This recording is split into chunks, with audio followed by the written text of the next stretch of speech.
Delegates, I want to say sincerely that it is my great honor to introduce this year's Social Justice Speaker, Wab Kinew.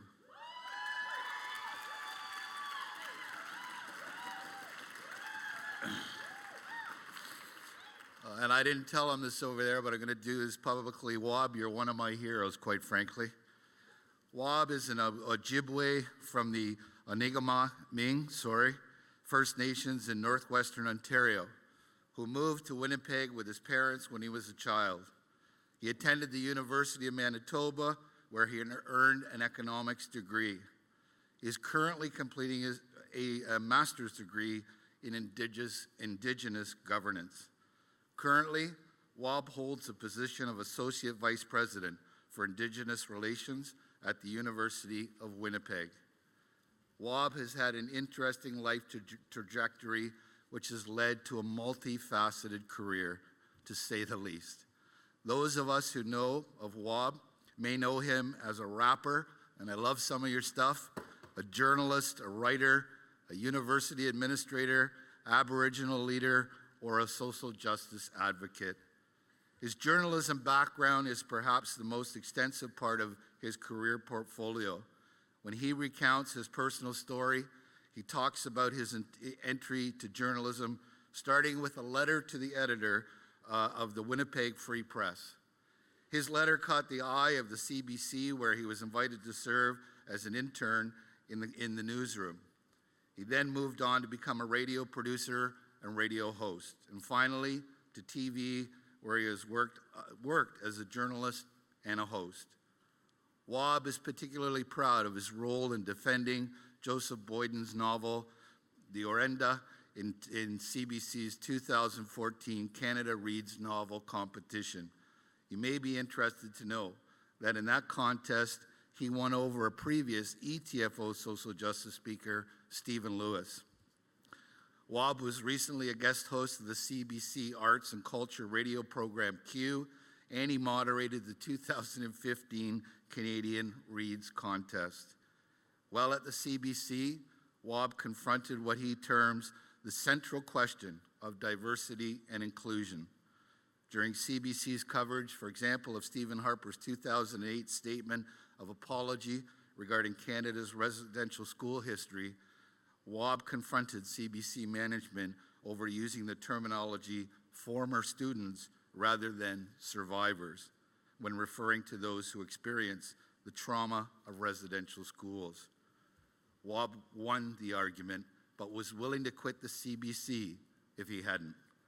With the summary report of the Truth and Reconciliation Commission of Canada just released in June, our invitation to Wab is particularly timely. He was an honorary witness for the Truth and Reconciliation Commission. He has a lot to teach us about the experience of Canada's Indigenous people, their culture, their values, and their insights about living with others and with Mother Earth.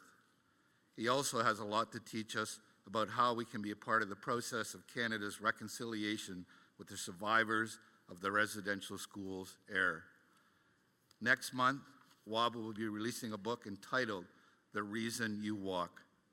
Wab, we're looking so very forward to reading your book, but in the meantime, it is my distinct honor to invite you to the podium. Delegates, please give a warm welcome to Wab Kinew.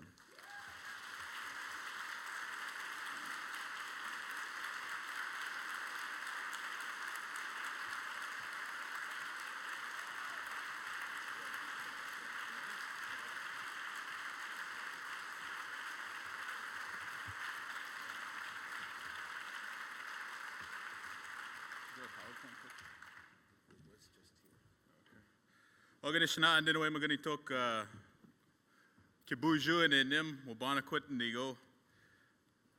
Quick way, Kibina, Shigo Dash, Ozawa, we tongue me no audition the cuz, Pajuga shot into them, Kakagiwa the Soniga Mingin donje, Abache G can dump Pijayan or Ma Michis Sagega Ning, Shigo Dash, Tigaranto, Minowaj and the Kate or Ma King. Don't go kinon there win the man and them one sha when J Mino Pima Dizzy, I don't go a K Tinishina, beg up Pima Tizzy at the Ma King. Apache Nigichi and Neni Mago Goe Anishina Big. Miigwech Minoan the kit Pijaek Shigodashka Bizindaek and Denoe Maganak. Misigo Manikin the kit, Miigwech. Or as we like to say in English, what's up? Huh? How you guys doing? I always like to start that way. It's traditional in our culture to begin by alienating the audience. So something I learned from my elders. And so what I said was our sort of pro forma introduction we're taught to use back home in Treaty 3. So I grew up in First Nation just south of Kenora on the east side of Lake of the Woods. Treaty 3 covers the portion of the province west of Thunder Bay and going into southeastern Manitoba. So what I said was my name is Wabanakwit Kwekwe Kibanas Ozawa Bitang Kinyu. Go ahead, try that one out. So obviously my name got shortened to Wab real quick once I moved to Winnipeg to go to school.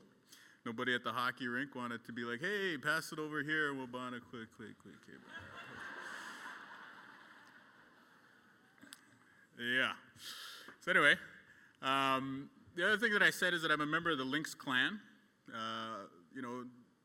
200 years ago, my ancestors would not have had last names, right? We track our family lineage through clans, and we inherit our clans from our fathers. So we're a patrilineal society, though not necessarily a patriarchy. But the clans are still very, very important to us Anishinaabe people to this day because they tell us who we're allowed to date, right? Not allowed to date anyone from the same clan. And I remember, hanging out with this young woman about, a decade or so ago, and she asked me, hey, what's your clan, right? Which is, it's funny, it's an Ojibwe pickup line, right? So she's like, hey, what's your clan? And I was like, well, actually, I'm a lynx, and thought I was cool. And she's like, well, hey, so am I. So I was like, all right, well, see you later. So the indigenous culture is still very strong with us today. Then the third thing that I said is that I'm from this community called Onigaming. The actual name of the community is Kakagiwatasoonigaming, which means Raven's Nest Portage. So the Indian agent came in, when they were doing the surveying, and he heard that and he said, all right, Sabaskong 35B it is. Right on. And nothing says love like assigning a number, to your name, right? And so every time I hear that, Sabaskong 35B or 38, I get a little teary-eyed, get a little misty. And then the fourth thing that I said is that I'm a member of what's called the Medewan. So, many people are probably familiar with the idea that indigenous people have an oral tradition, but that's not entirely correct. We also have a recorded history as well. And the Medewan is the historical, philosophical, medicinal society, which is the repository for traditional indigenous knowledge. And I grew up as a member of that. And, that's kind of one of the themes that I'd like to touch on today. So I wanted to begin by speaking about this leader who comes from the same area that I do. He was actually one of the people present for the Treaty 3 negotiations and the execution of that deal. So when the negotiations were about to be concluded, this guy, Sagachiwe, and his name means like the rising sun, the rising day. It's describing the light that you see at that time of day. He got up and he told the Queen's representatives, he said, in order for this thing to work, here's what should happen. We should give you one of our sons, one of our daughters. You should give us one of your sons, one of your daughters. We'll teach your son and your daughter how to live like us, and you teach our son and our daughter how to live like you. And in this way, we'll be able to share the land and live together. It's a pretty remarkable insight that this old Anishinaabe guy had 142 years ago, right? Like way back then, 7 generations ago, he already understood that education was going to be key to the premise that this country is built on, that people from many different walks of life can come together and seek mutual benefit and fulfill their individual potential. But in order for that dream, for that vision to be possible, We need to learn a little bit about one another, about each other's ways of life, in order to execute that vision. So that's a remarkable bit of insight. It's one of the things that I really like about a lot of the old-time Indigenous leaders is that they, have this way of summarizing very complex and insightful sentiments very succinctly, right? And so Sagachue got up and he shared this with the treaty commissioners and the, lieutenant governor, and left them with that vision. Was Sagachue's vision realized? Well, no, of course not, right? Like only half of the equation was fulfilled. Only the indigenous children were taken, right? And so in quick succession, we had the treaties signed and broken pretty much immediately.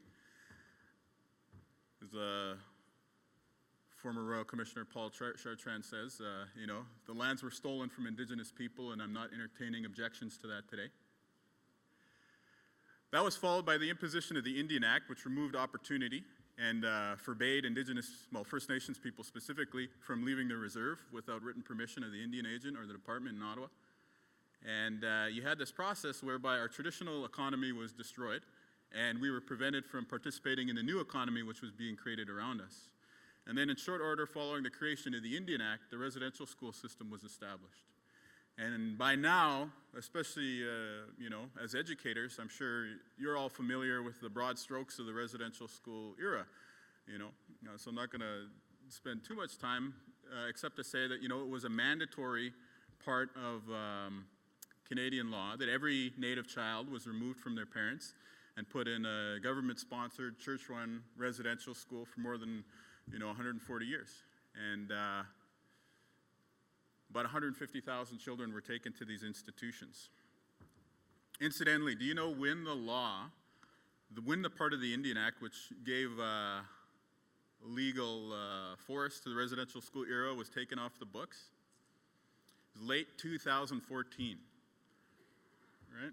So it's not that far in our rearview mirror. But I'll talk specifically about the old man you see in the photo there. This is my late father. His name was Tabasanaquit. And he's speaking to my son at the site of his former residential school, St. Mary's, just outside of what's now called Kenora, Ontario. And he's telling the boy, he's saying, yeah, and when I was here, there were little guys just like you here, right? And so imagine small children like that removed from their parents and put in these institutions. And so a few years after his arrival, that's a photo of my father in the back row there, on the right side. Same haircut as me. It's enough to say that he suffered the horror stories, physical abuse, sexual abuse, like cultural genocide in a very overt way. He was renamed on the day of his arrival. He was assigned a number. He was told, your name is not Tabasanaquit, you are in fact number 54, right? Haircut, beaten for speaking his language, the only language that he knew, even though it took him many years to learn English. Eventually became very eloquent in the language. But perhaps I think the thing that best brings us into the mindset that empowered the residential school era is the fact that he and all of his fellow members of his cohort were part of nutritional experiments conducted at St. Mary's Residential School. And these weren't isolated to St. Mary's. This was part of a national program undertaken at residential schools across the country. And so the specific one that was run at St. Mary's had to do with additives to flour that were banned for usage in Canada at the time, right? So it's illegal to use it on humans in this country, except, of course, for First Nations children, right? And the scientists running these experiments, they declined to provide dental coverage. They told the caretakers of these children at the residential school not to provide them with dental coverage because they were concerned that intervention might interfere with the results of the study. This happened in the late 1940s, early 1950s for about 5 or 6 years. So think about that for a second. Like the researcher who uncovered it, Dr. Ian Mosby, points out, what this means is that there was a team of federal government scientists who came into the residential school. Bear in mind, the kids are already starving because Indian Affairs underfunds these schools, right? So these government-funded scientists come in, they see hundreds of starving children, and they don't think, hey, let's feed these kids. They think, hey, let's design a controlled experiment to run on them. That happened in this country within living memory. Right? So excuse me if I'm not ready to concede the fact that, residential schools were all about the best interests of Native children. No, that is a lie. Right? Because there seems to be this kind of revisionist history that's being undertaken in the public sphere now, that we've had the apology and a Truth and Reconciliation Commission. Now people kind of want to come out and say, no, it was about the best interests of Native children. Absolutely not. Examine the historic record. The expressed intent was to kill the Indian and the child, and the political goal was to secure access to Indian lands and the resources on those lands. The strategy to get access to our lands was to target children and families. I don't hear any calculus of the best interests of Native children in that history. Right? So let's be honest about what happened during this era. Of course, that was followed up by the 60s scoop, but the other thing that happened is that following the World Wars, Indigenous soldiers came back and began fighting for our basic civil liberties. The right for freedom of movement, the right to vote. Particularly relevant this year. The right to be able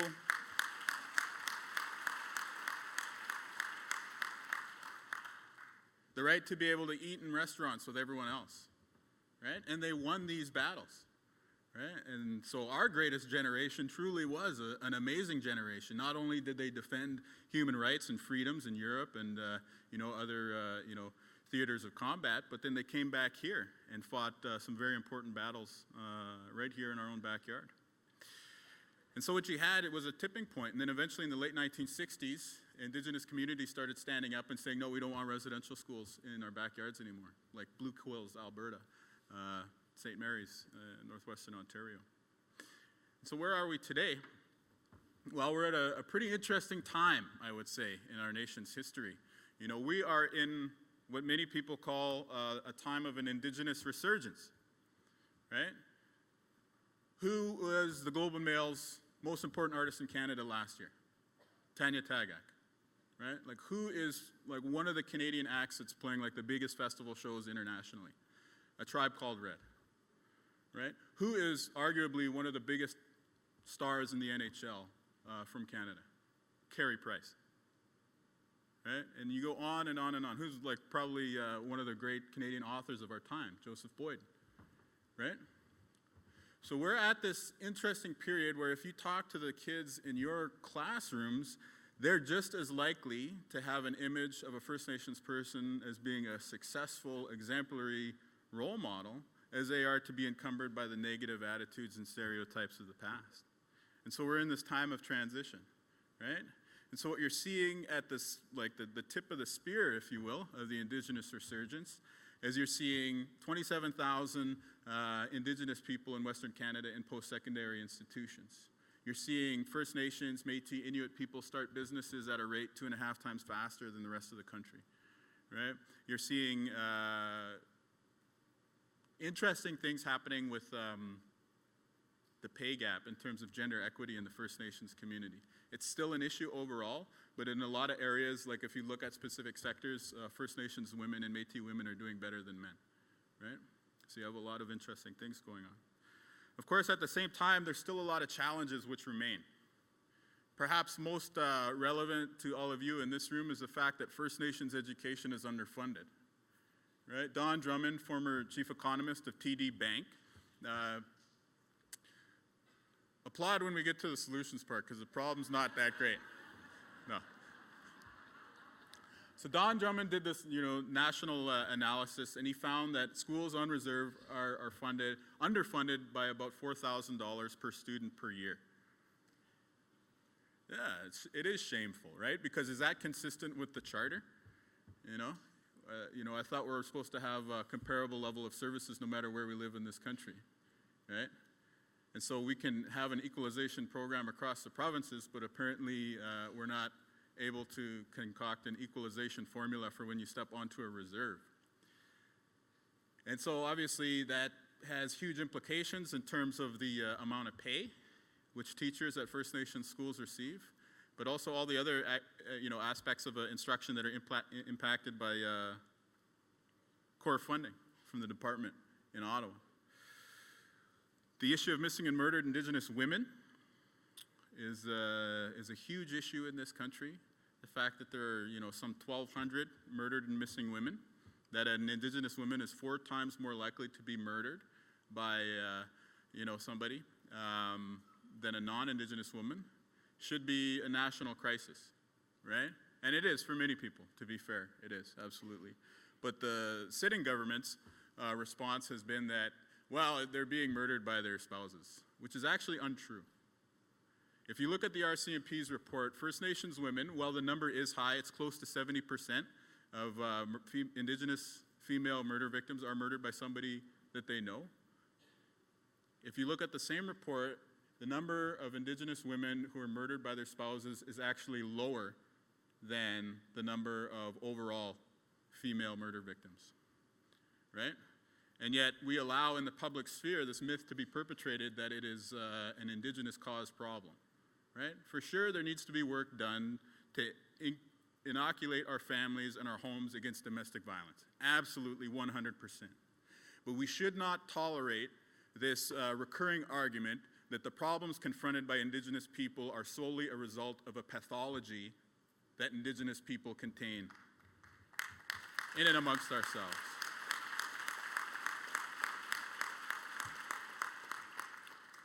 I'm not one to absolve people of personal responsibility. Absolutely, Indigenous people, Indigenous communities have to take responsibility over the issues that we confront.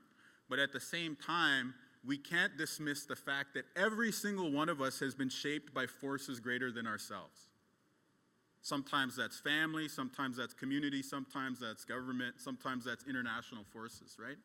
And the thing that we ought to keep in mind with respect to Indigenous people in Canada is that a disproportionate number of those forces greater than ourselves, which determine where we end up in life, are failed government policies of the past.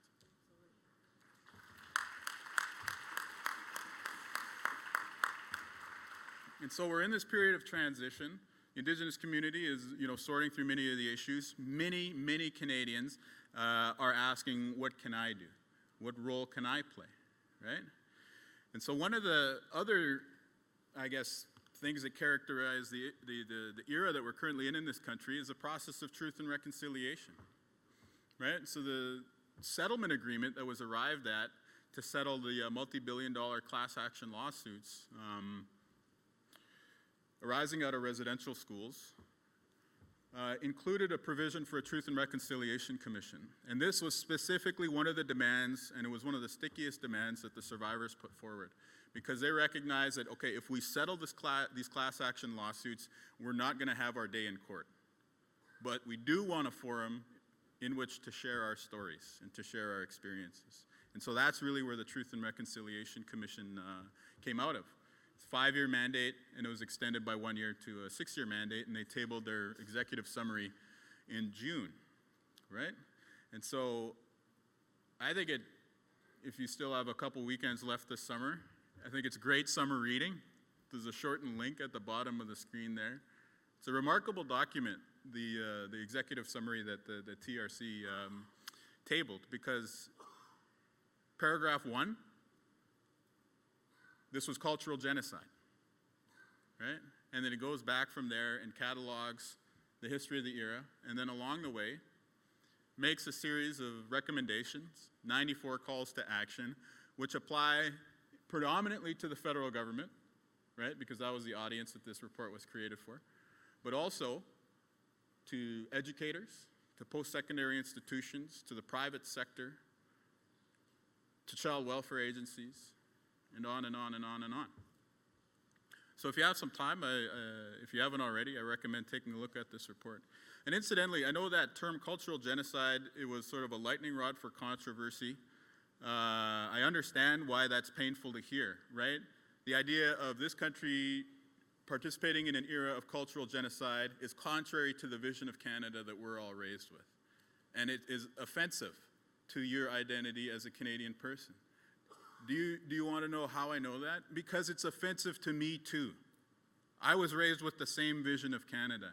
So it's not that we're getting some sort of perverse pleasure by pointing the finger and saying cultural genocide. No, it's just as painful for First Nations and Métis and Inuit people to reconcile with that fact as it is for a non-Native person. But I'm a firm believer in the fact that the truth will always make you stronger. And so what we need to do as a country, I believe, is to first confront the truth about where we've been together and then commit to working towards reconciliation. Right? And it's not always an easy process, but we have to face up to it. And so when you drill down into the calls to action, it's probably hard to read that, but the ones which specifically, probably should have trial run this morning. The ones that specifically have to do with K to 12 are calls to action 62, 63, and 64. So 62 basically, and I think it's about page 181. 62 has to do with bringing Indigenous knowledge, history, and some contemporary issues into the classroom from K to 12. 63 has more to do with the administrators and the ministries of education offering supports and adequate funding and training so that teachers can carry this out effectively in the classroom.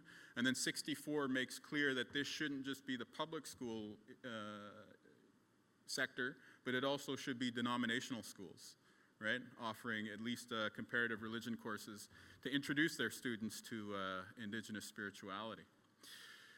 So I'm pretty glad to see that, ETFO has undertaken a lot of this work already and offers not just the resource kits like this Aboriginal History and Realities toolkit, but also is offering, learning opportunities and had the Play Spirit Horse touring for some of your members this past year. I think that's all great.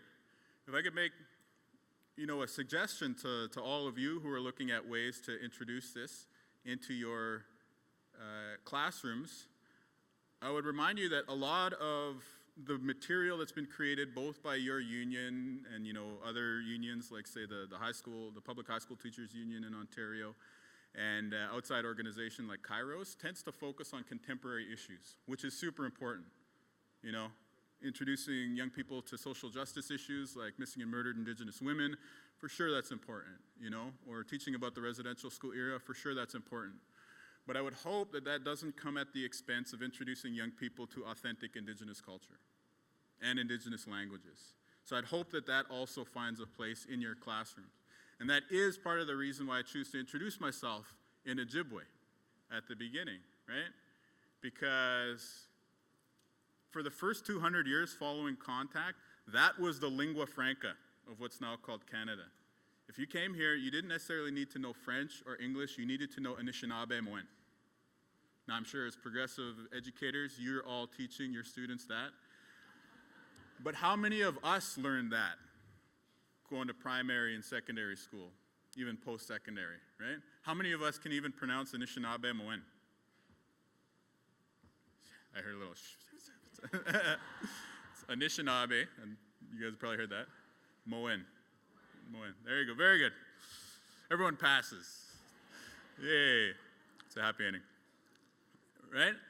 And you look at the places we live from coast to coast to coast, right? Like Quebec, Tigarato, Ontario, Odawa, Manitoba, Bay, Winnipeg, Saskatchewan, Nanaimo, the Kamloops, right? The evidence of the infusion of Indigenous culture and Indigenous languages is there right beside us everywhere in this country, right? And so how is it that we can claim to be Canadians if we don't understand what Canada really means? Or about the Haudenosaunee people, the Huron-Wendat people who gifted us with that term, right? So whether or not we have Indigenous blood, some part of our identity as Canadians has an Indigenous component. And so I think it would be important for us to expose young people to that. And what's more, we're going into a knowledge economy, and we want to teach young people to innovate because that's the number one driver of value in knowledge economy. So why wouldn't we teach young people that there are other ways of thinking, that there are many ways of seeing the world around them and framing the problems that they face? So I think you guys are doing good work in this area, and I would hope that the passion that you bring to the classroom is infused by the knowledge that you are undertaking one of the greatest challenges that I think our country faces, which is that it is continuing to grapple with the Indigenous side of its identity. And yet you can offer a solution to that, on a very micro level. So what can you do? Obviously, as a union, you could consider endorsing the TRC's calls to action. And on the individual level, you can continue to teach the history and contemporary issues, but also, as I'm trying to make the case for, the culture and the languages. Expose young people to that. And specifically, some of the TRC's recommendations have to do with cultivating intercultural understanding.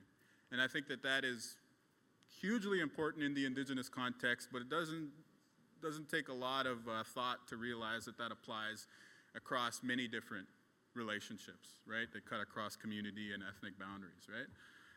Teach people to understand that there's other ways of life, other ways of seeing the world around them, then that doesn't just benefit relationships with Indigenous people, that benefits relationships with all people. Stephen Cackfey, by the way, board member for Canadians for a New Partnership, residential school survivor, and his granddaughter in the room when the report was being tabled. And to me, that's the number one reason, really, why we should be teaching the story of residential schools. I think the fact that I'm up here as a social justice speaker, the way we usually teach this topic, it has to do with something that was damaged or something that was lost. And we always kind of frame it that way. And that is important, right? Like the overrepresentation of Indigenous people in child welfare, the disparate outcomes in health and education, those do trace their way back to the residential school era, right? But to me, here's the main reason we should be teaching the story of residential school survivors like Stephen Cackfey, like my father, is because to me, they are some of our most inspirational stories of survival and, some of the people who offer the deepest lessons in what it means to be a good human being in this country, right? It's like I told you about my father's experience in the residential school. But at the end of his life, he adopted a Catholic archbishop as his brother, right? In a traditional adoption ceremony. And he embraced the person who was a descendant of his former tormentors and said, you know what? I'm going to take you as kin, and I'm going to love you, right? Same thing with Stephen. Like, he's devoted his life towards putting reconciliation into action. First as Premier of the Northwest Territories, and now in his work, bringing people from the private sector like, the former chair of RBC and Charlie Coffey, former prime ministers like Paul Martin and Joe Clark together to work on this issue, right? And so they have a remarkable story to offer to our young people, right? That these people, when they were little kids, had the weight of this state levied against them in 5 of the biggest churches, and yet they survived that. And they waited first for the people in this country to change their attitudes, and they waited for the churches to change, and then finally they waited for the government to change and come forward and tell them, you know what? We are sorry. You were right all along. We were wrong. That's a remarkable journey, right? And I think that that's one of the stories that we should be teaching young people in this country because, like I'm doing well. I'm the, part of the senior executive group of a medium-sized Canadian university. My older sister's an ADM and a lawyer. My younger sister's finishing her PhD at Harvard. Our next youngest sister's in private school in the States studying Mandarin, right? We're doing all right. It's not like the residential schools held our family back, but it doesn't mean that story that my father experienced, that our ancestors experienced, isn't important. It has to be remembered. We have to remember the darkness of it so that we make sure that things like that never happen again, both here in our own backyards, but also around the world. But also we want to recognize that even in those dark days, that better part of our human nature still survives. That people can go through things like that and still emerge embodying the values of love and kindness and sharing and respect. And stand up amongst us as true embodiments of the best part of our human character, of our human nature, right? And so to me, that's the real reason why we ought to be teaching residential schools and the stories of residential school survivors in our schools. So, obviously, I'm going to make my pitch for you guys to vote on First Nations issues this year.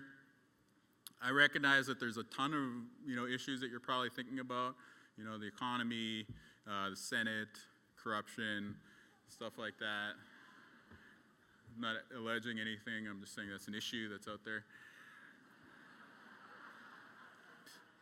But I think it is important, and I would ask that you consider Indigenous issues, specifically the Truth and Reconciliation Commission executive report, as being one of the things that you think about when you vote this year, right? The Truth and Reconciliation Commission, it's a report, right?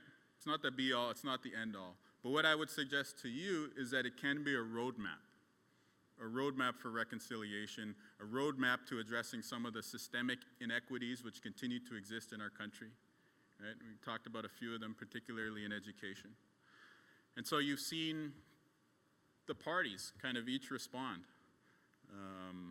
The Conservatives have said, well, they've committed to funding the National Center for Truth and Reconciliation to the tune of $10 million. And they've made, I guess, a pledge to review the Truth and Reconciliation Commission report. And they have a plan around First Nations education which is currently on hold because they view the issue of First Nations receiving equitable funding on education as being tied to accountability and financial transparency, right? So, well, it just means that First Nations children are the only group of children in this country who have to argue for equality, right? That would be my analysis of that. The Liberals have actually tabled a pretty detailed proposal, including $515 million in core education funding, which if you do the math amounts to about $4,800 per student per year on reserve, which would close the gap if it was applied correctly around the country, because that's a national average, right? And certain regions have greater needs than other regions, right? They've also committed to enacting all of the recommendations of the Truth and Reconciliation Commission, and the NDP have also committed to enacting the calls to action of the Truth and Reconciliation Commission, though they haven't gone into specific detail about how they would actually plan to do that. And I think the Green Party has made the same commitment, and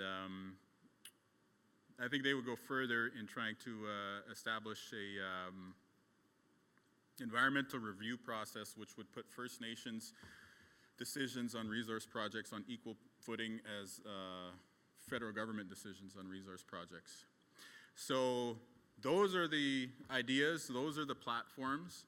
I would encourage you all to consider them and perhaps do a little bit more reading on each of them and to see where they line up with your personal politics and perhaps the other considerations that you need to make. But for me, like I do genuinely believe that we're at a unique moment in our nation's history, right? Like we are at a time where we can take a few different courses in terms of what kind of country do we want to be. And I know, traveling this country from the west to the east coast, traveling in the north, I know what type of people Canadians are, right? Like I know this country is composed of good people. Everyone wants to do right. The systemic inequities that exist, it's not because anyone's making a conscious decision to, screw over First Nations kids, right? It's just they're accidents of our history, they're legacies of the past, and they're areas that we have forgotten to rectify, right? And that's why those inequities continue to exist.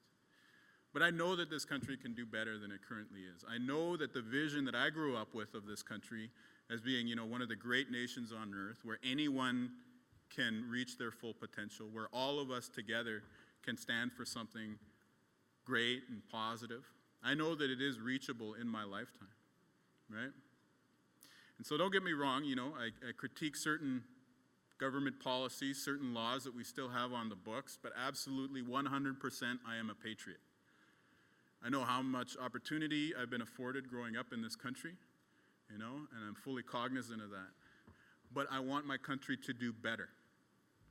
And when I go home and I see kids killing themselves, and I see kids growing up in homes with prescription drug abusers, and I see them not going to schools because the school is crumbling, the roof is rotting, the basement is flooding, I know that this country can do better, right? And so that's what I ask of you. That's what I think that we should ask of each other, is that we all come together and we rectify what I would say is the greatest social justice issue continuing to confront this country, which is the question of what type of relationship do we want with Indigenous peoples. We've had 140 years of exploring one approach to the relationship, which was paternalism, which was an attitude of cultural superiority. But now I know that people have changed, and that attitude has changed to one of being interested in cooperation. So how are we going to chart that course forward? And I know the politicians don't lead, they follow. They follow what they hear in focus groups, they follow what they see in polls, and they follow what they hear on doorsteps. So I would encourage all of you to take that power that you have to lead the political class in this country towards a better relationship, towards leveling the playing field for all children in this country, and towards making Canada the country that realizes that vision and that sentiment that we all have about it, you know?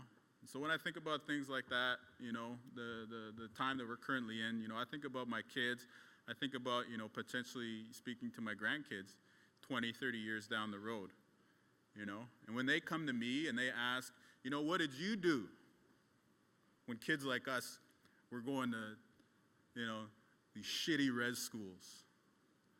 What did you do when the ocean levels were rising? What did you do when young Anishinaabe were 4 times more likely to be murdered than anyone else? When women of all backgrounds were standing up and demanding the right to live in a country free from fear of violence or harassment?